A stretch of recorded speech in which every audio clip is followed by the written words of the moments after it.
As you said, I'm Holly Lunn, SVP iSpot, and this is the one and only Raj Register, who is the new SVP and CMO of Stellantis North America.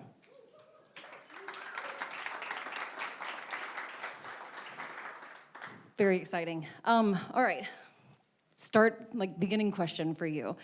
You've worked with some very iconic brands, and I'm curious if you could describe your personal brand in 3 words. What would it be and why? This one's hard. It really is. So what comes to mind first is disruptor. The second is, I would say, bridge builder. And the last word would be intuitive. Yeah, talk about why a disruptor. I want to hear more about this one.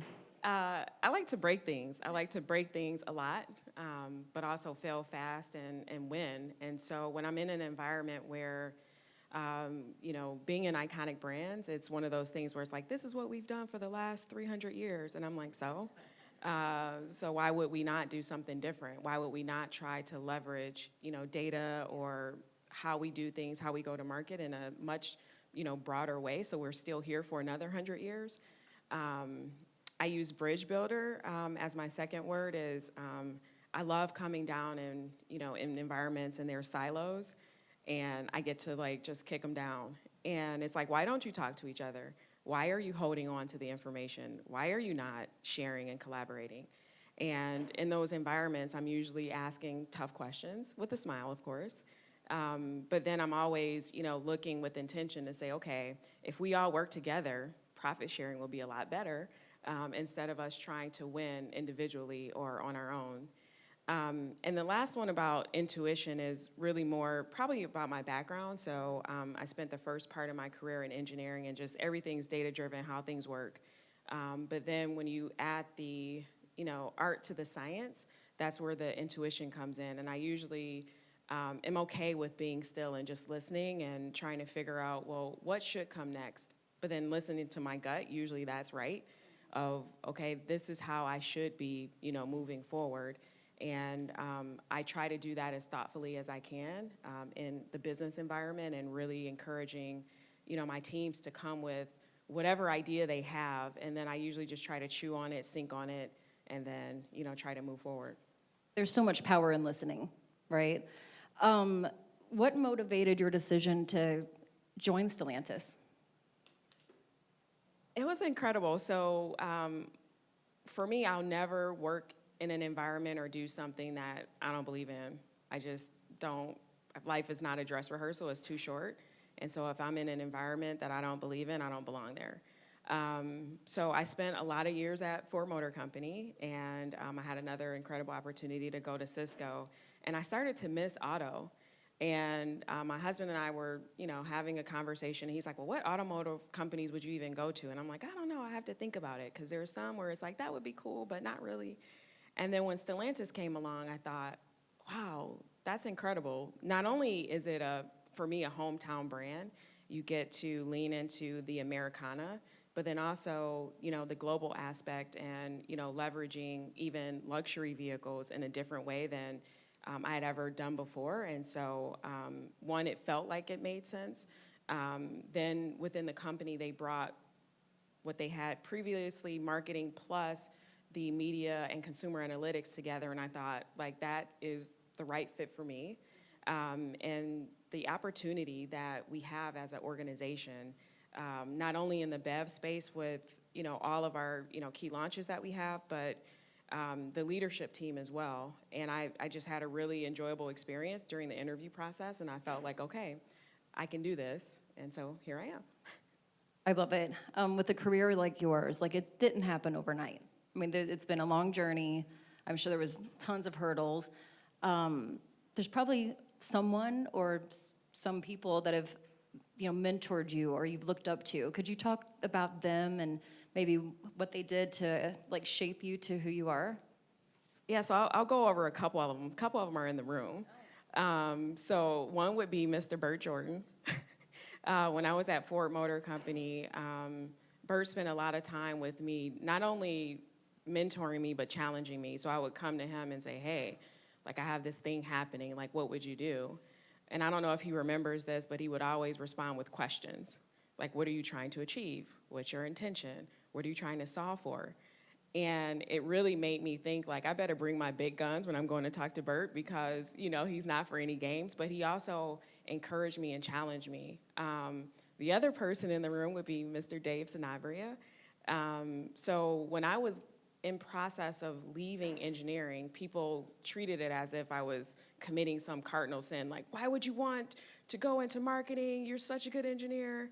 And Ford had a marketing leadership program that was really incredible. It gave me an opportunity to do very high visible rotations, a really good landing place for me to go from engineering into marketing. And Dave was on my interview panel.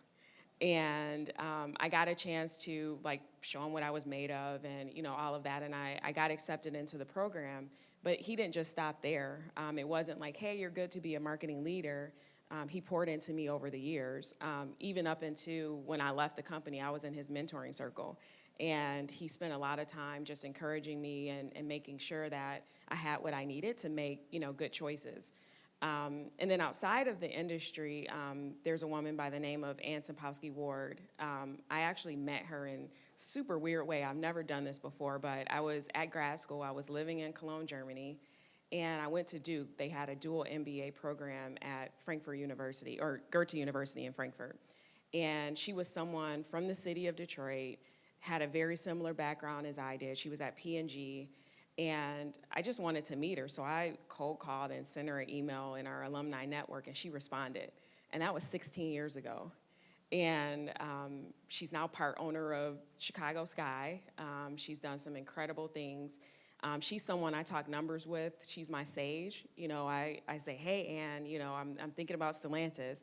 And then she made me almost do like a business case, like, well, why would you want to do that? And why would you return to automotive? And what are you trying to achieve? Almost like Bert, you know, she has her way as well.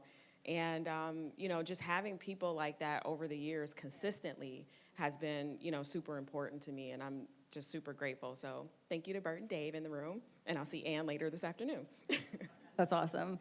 Okay, so you and I are both women in senior leadership positions. And when I think about your industry, like predominantly male dominated, and how have you navigated that throughout your career, which like 20 years at Ford, and now here at Stellantis? How did you navigate that? And how did you break down those barriers to be here right now? Yeah, that's such a broad question.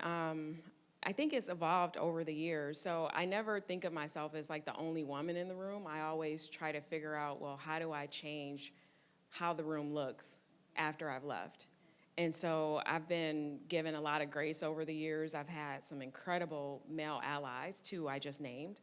And so just leaning into those relationships and making sure that I'm showing up in the way that I need to. So I have that advocacy. And when it's time for me to make decisions, be very courageous about why I'm making certain decisions. And so anyone that's on my team knows that it's not going to be status quo. And so I am going to be disruptive and find out why, you know, certain things are the way they are. If I have a team and everyone's been there for 30 years and they haven't changed, then I'm going to be asking why. I'm going to be intentional with interview panels, making sure that they're diverse.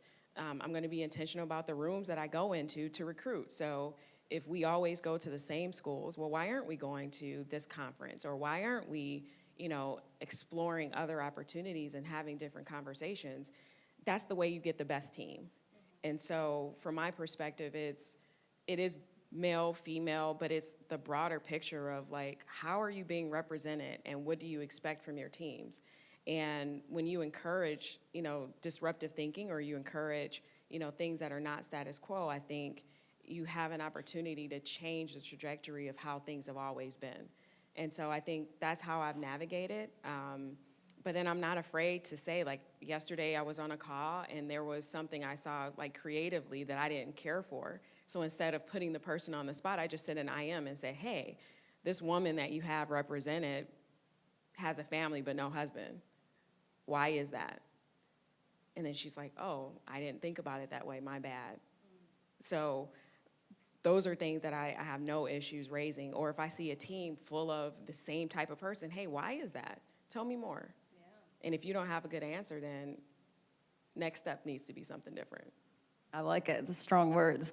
Let's build off of this a little bit, because whenever I was looking into you and who you are and your background, it didn't take long to see all the accolades pop up with your efforts around diversity and inclusion. And so, can you give us some examples of your past roles and how you've really supported the underrepresented groups, especially in this industry? Yeah, I would say the example that comes to mind that I am probably the most proud of is at Ford.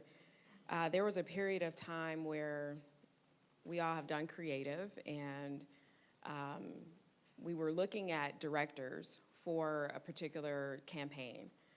And after going through all of the director treatments, everyone agreed that there was one person that did the better treatment, and it was a woman.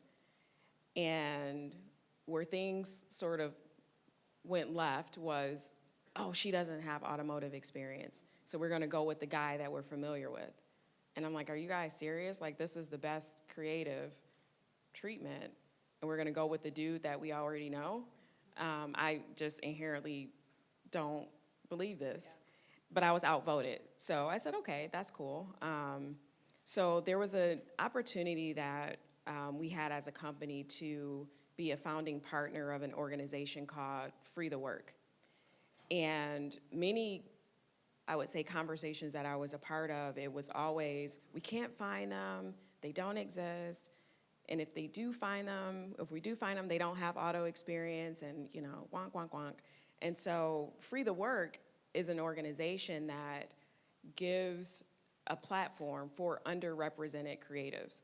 So directors, editors, producers, anyone that you can ever imagine. And so part of the idea was, if we go into partnership with Free the Work, you cannot have the excuse of we can't find them. Now, they have to show up when they get the opportunity, so we aren't handing out the work. But what it did was it challenged status quo. And so the first time that we actually leveraged Free the Work was during I believe it was a 2019 Escape. And so we had 3 bespoke campaigns, one for general market, one for AA, and one for Hispanic. And it was the first time in the company that we had representatives behind the camera that represented what we were filming. And it was probably some of the most beautiful work that I can say I was so proud of, because it wasn't just that we put an African American woman behind the camera. She was able to bring out certain nuances that no one else could have done, that we made gut calls on, like right there, while we're shooting. The same with the Hispanic ad. We were changing things, making sure that the scenarios matched. It wasn't just about the storyboard, it was the story within the story. And we were able to capture that. And it was something that not only was I very proud of, but it changed how the thinking, occurred within the company. So the first thing was, Raj, if you do this and it doesn't turn out well, it's on you. And I'm like, okay, this is a risk I'm willing to take. And then after the work was done, it was, wow, this is so great. We need to do more of this. And I'm like, I told you so. But it was a risk. It could have turned out poorly, but I didn't think so. I think, when you, again, it is not about handing out the opportunity, it's picking the best person, but then also making sure that the cultural nuances and the things that are needed to align, are coming through. And so that was a bet that we took, and, it was something that, changed the thinking of the company in general. So I would say that's one example. You said something that stings a little bit for me, because I can't tell you how many times in my career I've said, as a hiring manager, we can't find them. And you mentioned Free the Work. How can you tell the rest of us, how do we get in touch? How do we work with organizations like this? I just think you have to be curious. So for me, we found out about Free the Work through A&A. And going to, those conferences. You have Afrotech, there's so many places that you can go. You just have to explore. And, my challenge is that when you're in these rooms, it's not just about listening to the content. It's who's in the room, how are you networking, who are you speaking to, what small business owners are in place, what risk are you willing to take, after you meet someone. So don't go have the conversation, then be not willing to do something next. Many times as a company, it's like, what's the ROI on attending this conference? And I'm like, I guarantee you if we go, you can even recruit. Right. So I think we just need to change our thought process and have it as an environment of learning and elevating. And I think there's so many opportunities for that. Should you be everywhere? Probably not, but pick like, hey, this year I'm gonna check out these 5 to 10, conferences, or I'm gonna, attend something that a junior level team member, they're the ones that know. Yeah. They know where people are, right? And so it's like, it can't be, again, I talk about status quo a lot. Don't be afraid to try something different. And I think that's how you find the individuals. That's how you find innovation. That's how you find what the next thing is. Really great advice.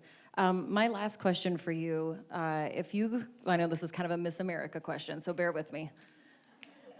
But if you could go back in time and sit face to face with Raj, who's just starting her career, and you could give her some advice, knowing what you know now, sitting right here, like heavy loaded question, right? What would that advice be? I say 2 things. One is don't be afraid to use your voice. And that comes across in many different ways. So don't be afraid to advocate. Don't be afraid to have courage. Don't be afraid to stand up for what you know is right. I would say the second thing is probably be unapologetic. And when I say that, it's with humility. So don't be afraid to lean into the things that you're good at.